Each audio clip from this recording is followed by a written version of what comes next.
vamos falar sobre um dos mais importantes processos biológicos.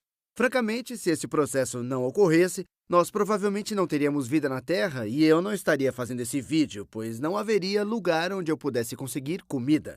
Este processo é chamado fotossíntese. Fotossíntese.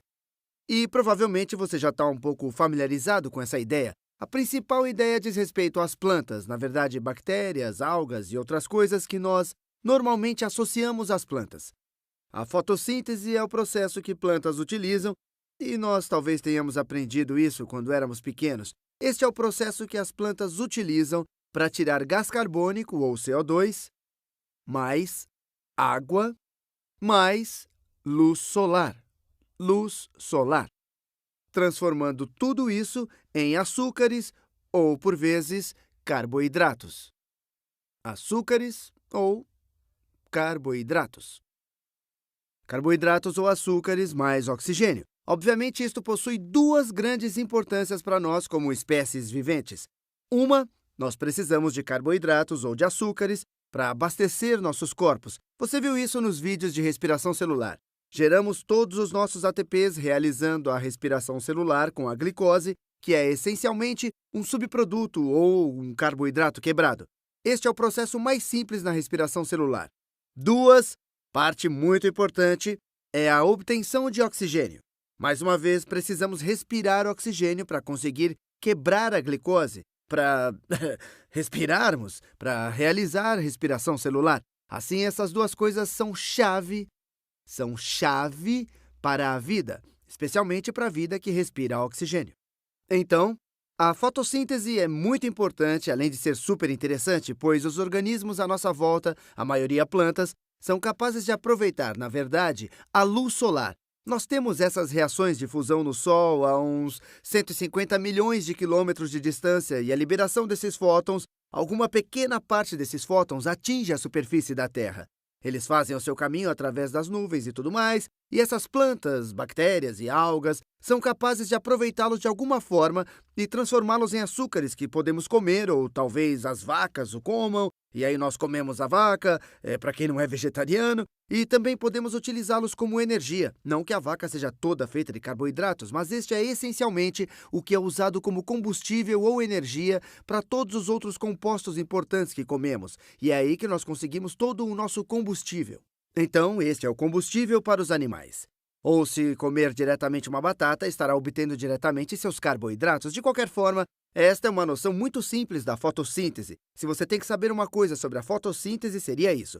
Mas vamos investigar um pouco mais fundo e tentar ver os detalhes desse processo para que possamos entender um pouco melhor como a fotossíntese realmente acontece. Eu acho fantástico como, de alguma forma, fótons da luz solar são utilizados para criar estas moléculas de açúcar, esses carboidratos. Então, vamos nos aprofundar um pouco mais. Podemos escrever, então, a equação geral para a fotossíntese. Bom, eu já quase escrevi isso aqui, mas vou escrever de uma forma mais científica. Você começa com algum dióxido de carbono e adiciona a ele água e adiciona também, em vez de luz solar, eu direi fótons, pois estes são quem realmente excitam os elétrons da clorofila, que irá ser reduzida, e você verá este processo provavelmente neste vídeo, e iremos entrar em mais detalhes nos próximos vídeos, mas este elétron excitado vai para um estado maior de energia, e assim que ele cai para um nível mais baixo, podemos aproveitar essa energia para produzir ATPs, e como você vai ver, NADPH, que serão utilizados para produzir os carboidratos. Já a gente vê isso direito. Para termos uma visão geral da fotossíntese, você pode começar com estes constituintes e então você termina com um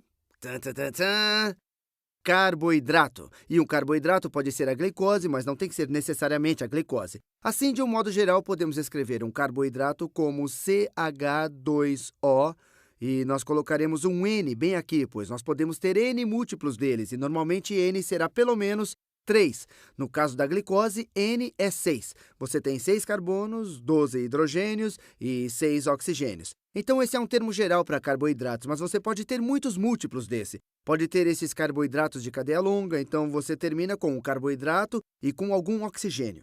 Este aqui não é muito diferente daquele que eu escrevi aqui em cima, na minha primeira visão geral de como nós sempre imaginamos a fotossíntese.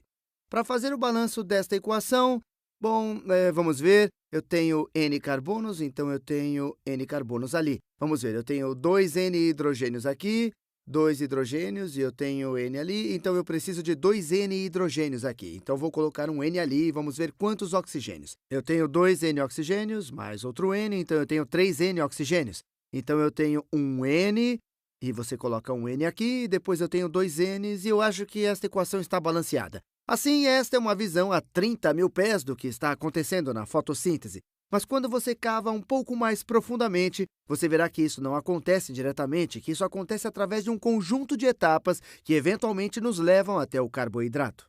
Então, de maneira geral, podemos dividir a fotossíntese. Vou reescrever a palavra. Podemos dividir a fotossíntese. E aí nós nos aprofundaremos nos vídeos futuros, mas eu vou passar a visão geral primeiro. Em duas etapas. Podemos chamar a primeira de fase clara. Fase clara, ou às vezes são chamadas de reações dependentes de luz, e agora esta pode ser a melhor forma de escrevê-la. Vou escrever assim. Dependente de luz significa que elas precisam de luz para ocorrer. Reações dependentes de luz. E então você tem uma parte chamada de etapa escura, e esse é um nome ruim porque essa também ocorre na presença de luz. Etapa escura. Estou escrevendo com uma cor um pouco mais escura. Viu só que genial? Enfim, e a razão por que eu disse ser um nome ruim é porque esta fase continua a ocorrer na presença de luz. Mas a razão pela qual esta etapa é chamada de etapa escura é porque você não precisa da luz, ou esta fase da fotossíntese não é dependente de fótons para ocorrer. Então, um termo melhor para isso seria reações independentes de luz. Então, só para ser claro, já que a etapa é clara, a etapa clara realmente precisa da luz solar. Ela realmente necessita de fótons para acontecer. A etapa escura não necessita de fótons para acontecer, embora ela também ocorra quando o Sol está presente. Ela não necessita desses fótons, mas ela precisa dos subprodutos da etapa clara para ocorrer. Então, esse é o porquê dela ser chamada de etapa independente de luz. Ela ocorre enquanto o Sol está presente, mas ela não necessita do Sol. Esta aqui necessita do Sol, então eu vou deixar isso bem claro. Portanto, ela exige luz solar, ela requer fótons. E deixa eu apenas dar uma breve visão geral sobre isso. Isso talvez nos leve a começar a construir um alicerce a partir do qual podemos nos aprofundar. Então, a etapa clara necessita de fótons. E, em seguida, necessita de água.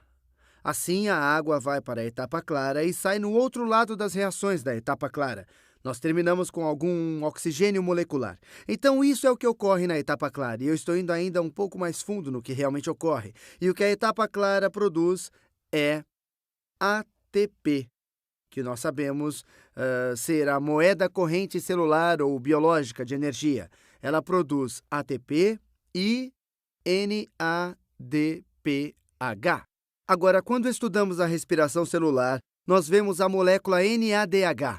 A NADPH é muito similar, tem apenas esse pezinho aqui.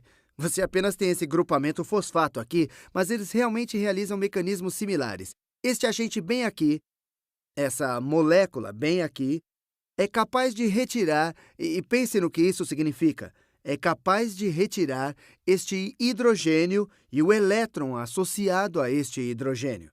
Assim, se você retira um elétron para outro lugar ou outro alguém ganha um elétron, significa que alguma outra coisa foi reduzida.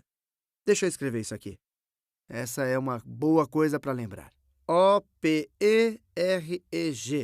ou oxidação está perdendo um elétron. Oxidação é perder OEP. Redução é ganhar um elétron. Sua carga é reduzida quando você ganha um elétron. Ele possui uma carga negativa. Então, este é um agente redutor. Ele torna-se oxidado pela perda do hidrogênio e do elétron junto dele.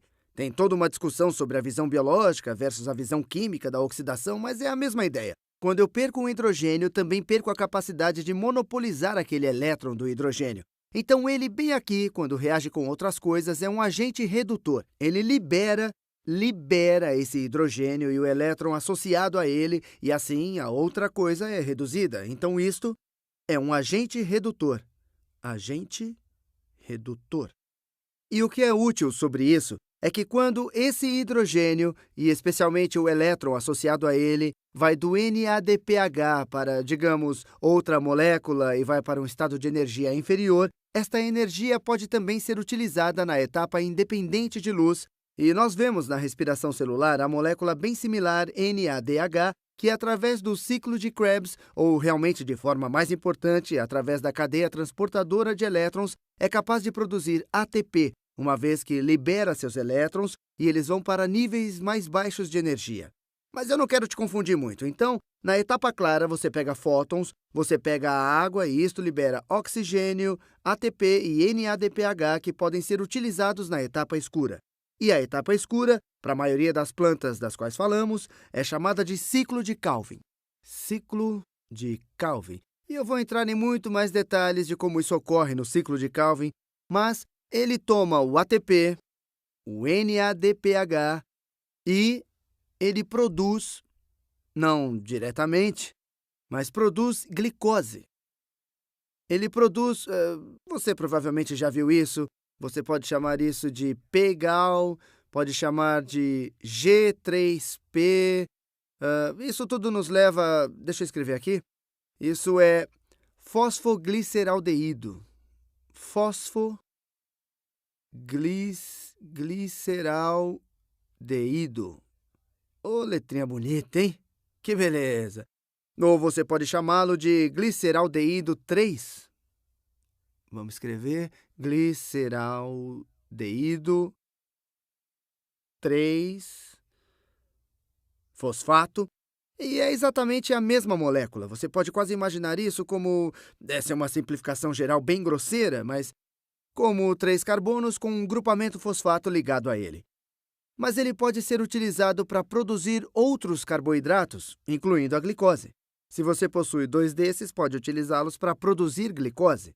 Assim, vamos apenas dar uma rápida visão geral mais uma vez, porque isso é super importante. Eu vou fazer vídeos com a etapa clara e com a etapa escura. Esses serão os próximos 2 vídeos. Então, na fotossíntese, você começa com fótons. Tudo isso ocorre quando o Sol está presente, mas apenas a etapa clara realmente necessita dos fótons. A etapa clara retira os fótons, estamos indo para mais detalhes sobre o que realmente ocorre, e retira a água. O oxigênio é liberado. O ATP e o NADPH são liberados, os quais serão utilizados pela etapa escura, ou ciclo de Calvin, ou na etapa independente de luz, pois eles continuam a ocorrer na luz, apenas não precisa de fótons. Assim, ela é a etapa independente de luz, e utilizamos isso em conjunção, e nós estamos falando de outras moléculas que são utilizadas em conjunção. Eu esqueci de um constituinte importante da etapa escura.